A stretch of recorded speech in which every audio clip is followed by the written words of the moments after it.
The morning I walked out of Riverside Correctional Facility, I wasn't the same woman who had walked in 5 years ago. My name is Elena Reeves and I had died in that concrete tomb. What emerged was something harder, colder, with a singular purpose burning in my chest like acid. The sun felt foreign on my skin as I stood at the prison gates, clutching a manila envelope containing everything I owned: $47, a bus ticket, and a photograph that had kept me alive through every sleepless night. The photograph showed two identical faces smiling at the camera, twins who had once shared everything. Now one of those faces belonged to a stranger who had stolen my life. My twin sister Sophia had always been the mirror I looked into to understand myself. We shared the same chocolate brown hair, the same green eyes that sparkled when we laughed, the same small scar above our left eyebrow from a childhood accident. But where I saw honesty in my reflection, she had learned to see opportunity. 5 years ago I had been Elena Reeves, marketing director at a prestigious firm, engaged to David Harrison, a man whose gentle smile could melt winter mornings. I was planning our wedding, choosing flowers, tasting cakes, believing in forever.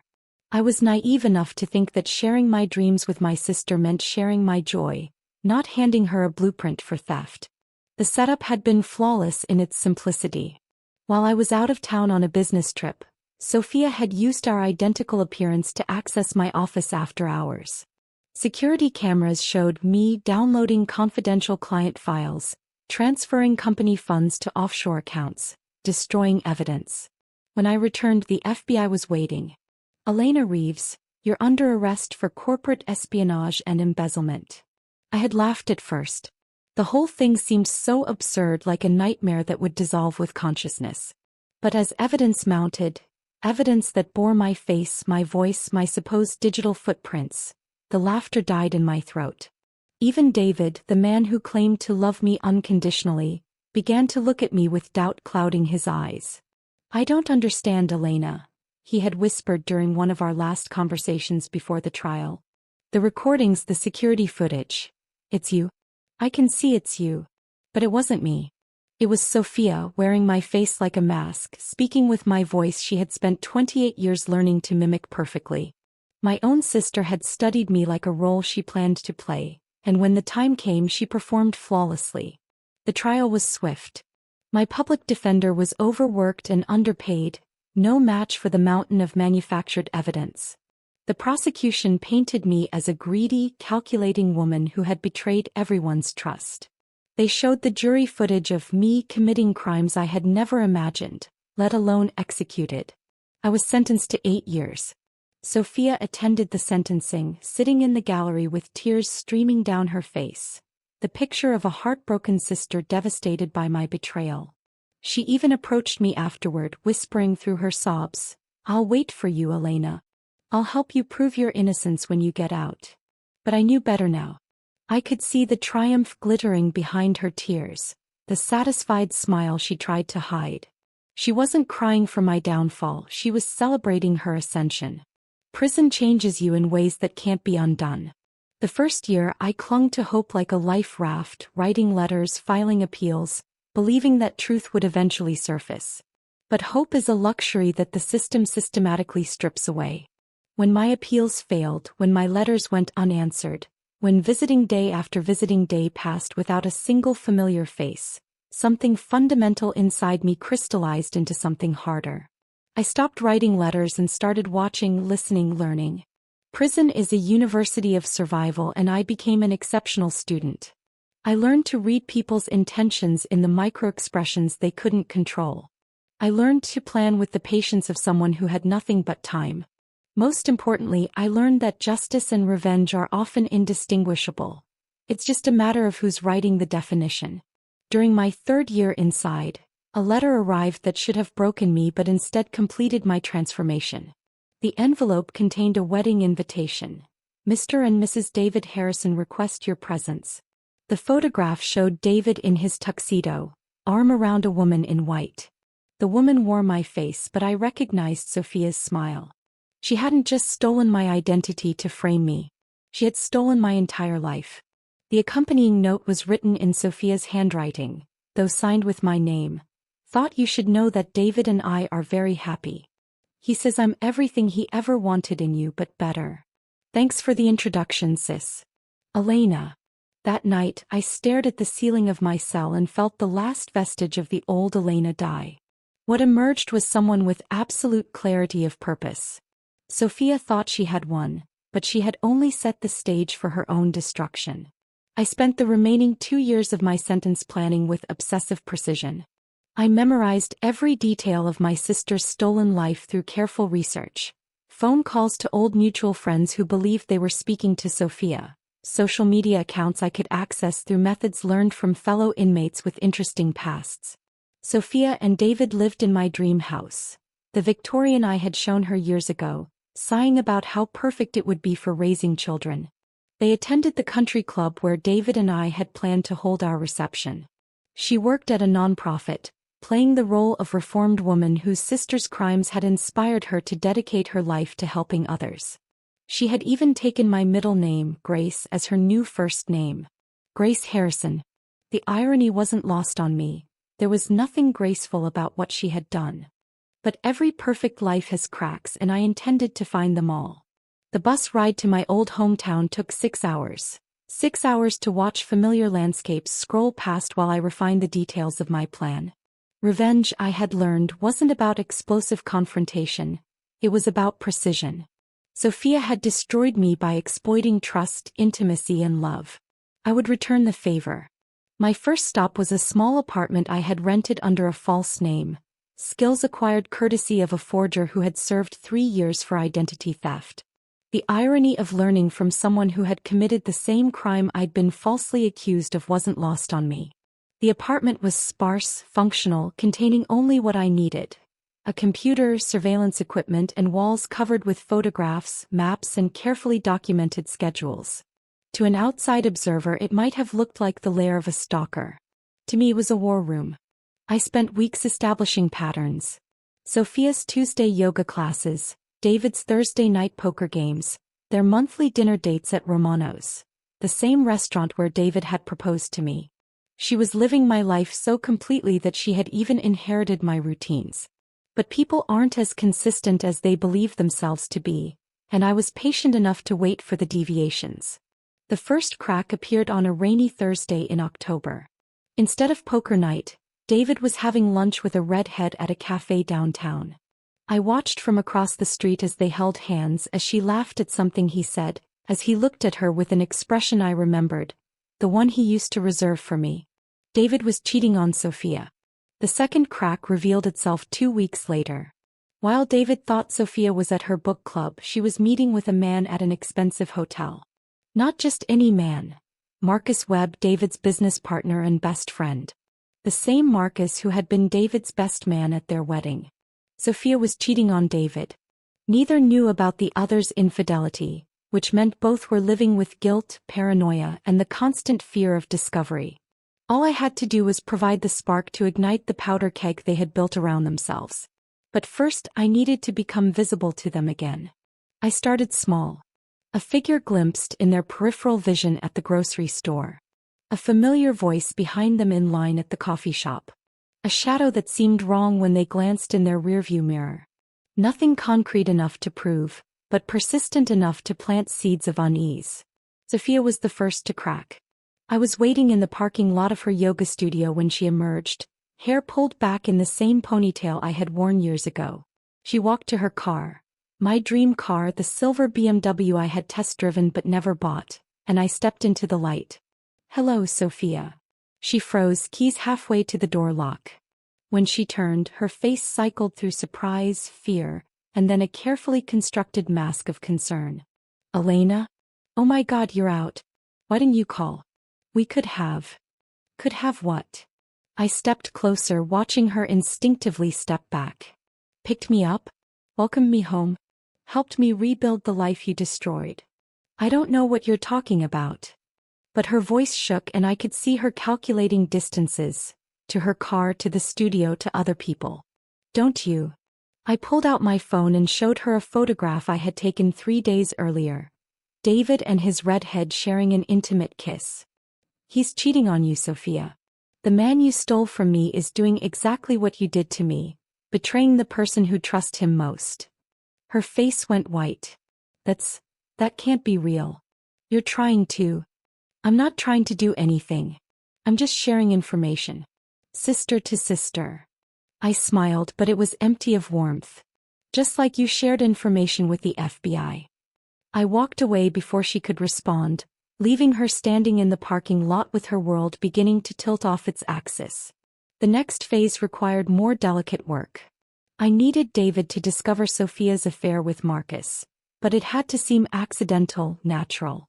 Fortunately, guilty people are predictable in their patterns of concealment and revelation. I knew Sophia would confront David about the redhead. Her nature demanded it. She was too controlling to let potential betrayal exist without addressing it. The confrontation would make David defensive, suspicious, more likely to notice inconsistencies in her own behavior. I was right. 3 days later, I watched from my car as David stormed out of their house, drove to Marcus's office and emerged 20 minutes later with blood on his knuckles. Whatever conversation had occurred inside hadn't gone well.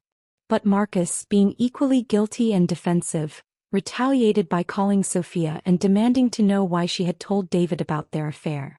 The call came while Sophia was at work, and I was close enough to see her face drain of color through the nonprofit's window. Within hours, both men were at the house, voices rising loud enough to hear from the street. I didn't need to see inside to know what was happening. The perfect life Sophia had stolen was consuming itself from within. But I wasn't finished.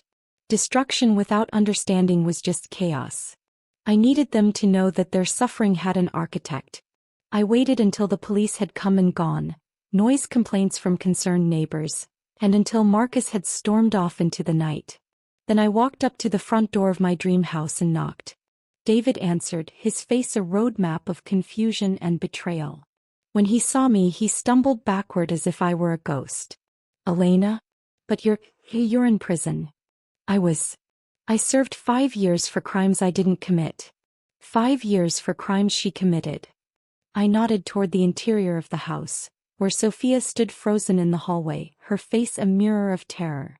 May I come in? We have so much to discuss. David stepped aside automatically, his mind clearly struggling to process my presence. I walked into my dream house, the one I had shown Sophia during house hunting expeditions, describing exactly how I would decorate each room, where I would place each piece of furniture. She had followed my vision perfectly. Every detail was exactly as I had imagined it, down to the color of the throw pillows. Sit down, both of you. My voice carried an authority I had learned in prison, where uncertainty meant vulnerability and vulnerability meant victimization. We're going to have the conversation we should have had 5 years ago. David sank into the sofa I had picked out. Sophia remained standing, poised for flight. I know what you're thinking, I continued, looking between them. You're wondering if I've come here to kill you. If this is the moment where the wronged woman takes her final revenge. I paused, letting the possibility settle in the air. And maybe it is. But first, I want you to understand exactly what you've done. Elena, Sophia's voice was barely a whisper. I can explain. You can try. I settled into the armchair that matched the sofa, crossing my legs with deliberate calm. Start with how you planned it. When did you first decide to steal my life? The silence stretched until David broke it. Steal your life? Elena, you were convicted. The evidence was manufactured by the woman sitting next to you. Every piece of footage showing me committing crimes was actually her. Every digital trail was created by someone who knew all my passwords, all my routines, all my access codes. I looked directly at Sophia. Someone who had been studying me my entire life, waiting for the right moment to take my place. That's insane, David said, but his voice lacked conviction. He was looking at Sophia with new eyes, seeing the micro-expressions I had learned to read in prison. Is it? Look at her, David. Really look at her. She's wearing the perfume I wore when we were engaged. She decorated this house exactly as I described it to her. She even took my middle name. I leaned forward. How many times did she slip and say something only I would know? How many times did you think, that's strange, but dismiss it because you trusted her? I watched realization dawn on his face like a slow sunrise. And I felt something that might have been satisfaction if I hadn't trained myself to feel nothing. The thing is, I continued, I didn't come here to kill you. I came here to do something much worse. I came here to let you destroy each other. I pulled out my phone and placed it on the coffee table. That contains evidence of both your affairs. David, your relationship with Jennifer Matthews. Yes, I know her name, documented over the past 6 weeks. Sophia, your meetings with Marcus, including photographs from your hotel visits. I stood up. But I'm not going to release any of it. They both stared at me, confusion replacing fear. You see, revealing your affairs would end your marriage quickly, cleanly. You'd divorce, split assets, move on with your respective lovers. That's not justice, that's just consequence. I walked to the window that looked out on the garden I had planned but never planted. Justice is watching you slowly poison each other with suspicion, lies, and guilt. Justice is knowing that every time you look at each other you'll wonder what else is hidden. Every late night, every unexplained phone call, every moment of happiness will be tainted by doubt. I turned back to face them. I don't need to destroy your marriage, Sophia. You've already done that by building it on theft and betrayal. I just need to make sure you both understand that the foundation was rotten from the beginning. Elena, please. Sophia stood up, tears streaming down her face. I was jealous, okay? You had everything, the job, David, the perfect life, and I had nothing. I made a terrible mistake, but a mistake is forgetting to set your alarm clock. What you did was calculated destruction of another human being. I walked toward the door, then paused. But here's the beautiful part, Sophia. You got exactly what you wanted. You got my life. And now you get to live with the consequences of the kind of person who would steal a life. I looked at David one last time. She's not me, David. She never was. Everything you fell in love with was a performance based on someone else's personality. The question is, who is she when she's not pretending to be me? I left them sitting in that perfect living room in that dream house, surrounded by the life Sophia had stolen and David had unknowingly participated in destroying. As I walked down the front path I had imagined traversing as a bride, I felt something I hadn't experienced in 5 years. Not satisfaction. Not peace. But closure. 3 months later I read about their divorce in the local paper. The proceedings had been bitter, expensive, and very public. Both affairs had come to light during depositions. Sophia's nonprofit had fired her when her criminal history, her real criminal history, was exposed. David's business partnership with Marcus had dissolved in lawsuits and counter-lawsuits. Marcus had moved to another state. David was selling the house. Sophia was living in a studio apartment across town, working at a call center. They had each lost everything just as I had. The difference was that I had been innocent. But as I sat in my new apartment, a real apartment rented under my real name in a city where no one knew my story, I realized that revenge had cost me something too. The woman who had walked out of prison wasn't the same one who had walked in, and she never would be again. I had succeeded in my quest for justice, but in the process, I had become exactly what Sophia's crimes had made me appear to be. Calculating, cold, and capable of destroying lives without remorse. The Elena who had believed in love, trust, and human goodness was gone forever, sacrificed on the altar of necessary vengeance. What remained was someone harder, lonelier, but undeniably free from the illusions that had made me vulnerable in the first place. Sometimes I wonder if Sophia understands that in trying to steal my life, she had actually saved me from the naive woman I used to be. Prison had been hell, but it had also been a forge, and what emerged was something that could never be destroyed so easily again. My name is Elena Reeves, and I am no longer anyone's victim. But I am also no longer anyone's sister, friend, or lover. The price of perfect revenge, I learned, is the death of everything soft in yourself. As I closed the newspaper and prepared for another day in my carefully constructed new life, I couldn't decide if that was a tragedy or a triumph. Perhaps it was both.